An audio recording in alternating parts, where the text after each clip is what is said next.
ನಮಸ್ಕಾರ ಸ್ನೇಹಿತರೆ, ನಾ ಕಂಡ ವಾರ್ತಾ ಯೂಟ್ಯೂಬ್ ಚಾನಲ್ಗೆ ಸ್ವಾಗತ ಸುಸ್ವಾಗತ. ಇವತ್ತಿನ ದಿವಸ ನಾನು ಮಹಾರಾಷ್ಟ್ರ ರಾಜ್ಯದ ಕೊಲ್ಲಾಪುರ ಜಿಲ್ಲೆಯ ರಾಧಾನಗರಿಗೆ ಹೋಗುವಂತ ರಸ್ತೆಯಲ್ಲಿರುವಂತ ಅದ್ಮಾಪುರಕ್ಕೆ ಬಂದಿನಿ. ಅದ್ಮಾಪುರದಲ್ಲಿ ಇರುವಂತದ್ದು ವಿಶೇಷ ಅಂದ್ರೆ ಕರ್ನಾಟಕದಲ್ಲೇ ಜನಿಸಿದಂತ ಮಹಾಸಂತ ಬಾಳುಮಾರವರ ಅಂತಿಮ ಕ್ಷಣಗಳನ್ನ ಕಳೆದಂತ ಸಮಾಧಿ ಸ್ಥಳದಲ್ಲಿರುವಂತ ಜಾಗ ಅದ್ಮಾಪುರಕ್ಕೆ ಬಂದಿದ್ದೀನಿ. ಅದ್ಮಾಪುರದಲ್ಲಿರುವಂತ ವಿಶೇಷತೆಯನ್ನ ತೋರಿಸ್ತೀನಿ. ಇಲ್ಲಿ ರಾಜ್ಯದ ಭಾಷೆ ಸಮಸ್ಯೆ ಇರೋದ್ರಿಂದ ಕೆಲವೊಂದು ನನಗೆ ಕನ್ನಡದವ್ರು ಸಿಗ್ತಾ ಇಲ್ಲ. ಆದ್ರೂ ನನಗೆ ಗೊತ್ತಿರುವಂತ ವಿಷಯಗಳನ್ನ ನಾನೇ ನಿಮಗೆ ಎಲ್ಲ ವಿಶ್ಲೇಷಣೆ ಕೊಡುವಂತ ಪ್ರಯತ್ನ ಮಾಡ್ತೀನಿ. ಪೂರ್ತಿ ವಿಡಿಯೋ ನೋಡಿ. ನಮಸ್ಕಾರ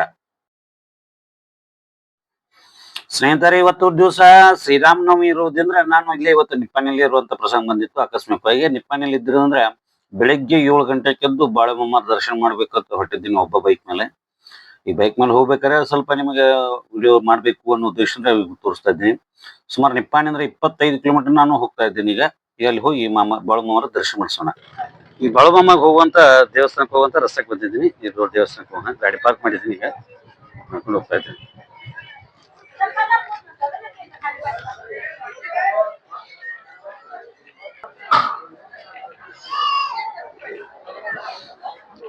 ಕರ್ನಾಟಕ ರಾಜ್ಯದಲ್ಲಿ ಹುಟ್ಟಿರುವಂತ ಬಾಳುಮಮ್ಮರು ಇಲ್ಲಿ ಬಂದು ತಮ್ಮ ಸಮಾಧಿ ಮಾಡ್ಕೊಂಡಿದ್ದಾರೆ. ಅಂದ್ರೆ ಇಲ್ಲಿ ಅವರು ಪವಾಡಗಳೆಲ್ಲ ಮುಗಿಸ್ಕೊಂಡು ಇಲ್ಲೇ ಕೊನೆಗೆ ಅಂತಿಮ ಆಗಿದ್ದು.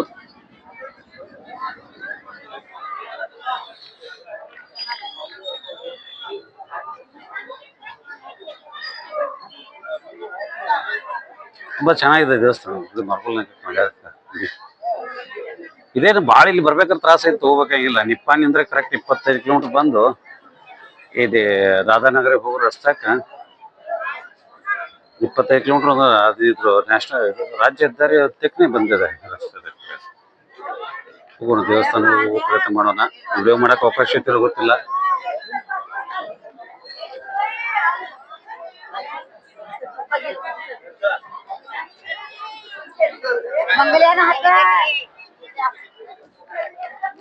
ಬಾಳುಮಾಮರ ದರ್ಶನ ಮಾಡಕ್ಕ ಒಳಗ್ ಹೊಂಟ ನೋಡ್ರಪ್ಪ. ಇನ್ನ ನಂಬರ್ ಹಚ್ಕೊಂಡು ಸುತ್ತ ಹಾಕೊಂಡು ಹೋಗ್ಬೇಕು. ಯಾಕಂದ್ರೆ ಇಲ್ಲಿ ಹಂಗೈತೆ ನಿಯಮ.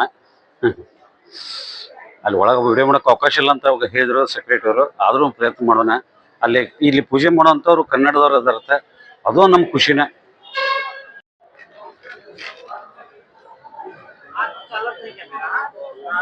परमिशन कर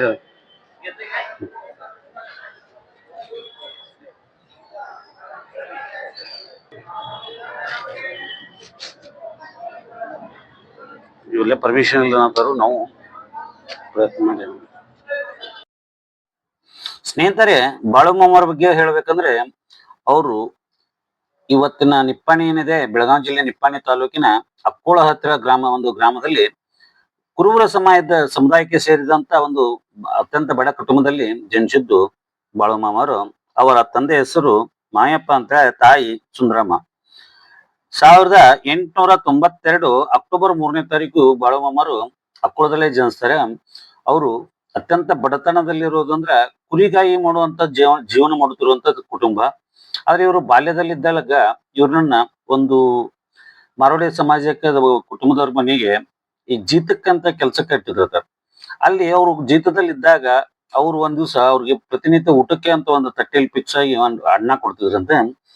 ಪ್ರತಿದಿನ ಊಟ ಮಾಡುವಾಗ ಒಂದ್ಸರಿ ಅಲ್ಲಿ ಆ ಮನೆ ಯಜಮಾನತಿ ಏನೋ ಮಾತಾಡ್ತಾ ಆಗ ಅವ್ರಿಗೆ ಇದನ್ನ ನಾನೊಂದು ಪವಾಡ ಮಾಡಿ ತೋರಿಸ್ತೀನಿ ನೋಡಿ ಅಂತ ಹೇಳಿ ಕಿಶಂದ್ರ ಅವರು ಒಂದು ತಮ್ಮ ತಟ್ಟೆಯಲ್ಲಿ ಒಂದು ಜೈನ್ ಬಸ್ತಿ ಒಂದು ಚಿತ್ರವನ್ನ ತಟ್ಟೆಯಲ್ಲಿ ಬರುವಂಗ ಮಾಡಿರಂತೆ.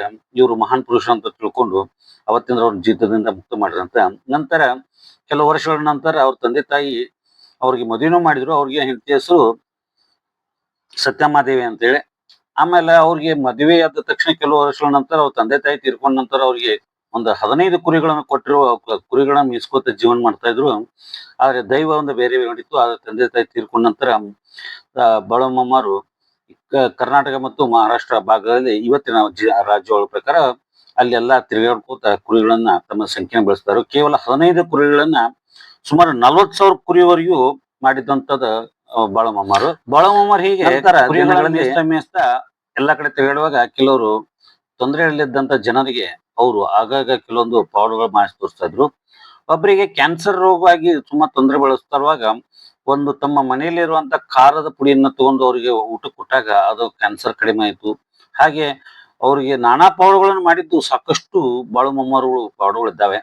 ನನಗೊಂದಷ್ಟು ವಿಷಯಗಳು ಗೊತ್ತಿದ್ದು, ಅವನೊಂದಷ್ಟು ವಿಷಯ ಹೇಳ್ತಾ ಇದ್ದೀನಿ. ಹೀಗೆ ಮ ನಾನಾ ಪವಾಡಗಳು ಮಾಡಿದಂತ ಬಾಳುಮಮ್ಮರು ಇಡೀ ಕರ್ನಾಟಕದ ಕೆಲವು ಗಡಿ ಭಾಗದಲ್ಲಿ ಮತ್ತು ಮಹಾರಾಷ್ಟ್ರದ ರಾಜ್ಯದಲ್ಲಿ ತುಂಬಾ ವಿಖ್ಯಾತಿಯನ್ನು ಗಳಿಸುತ್ತಾರೆ.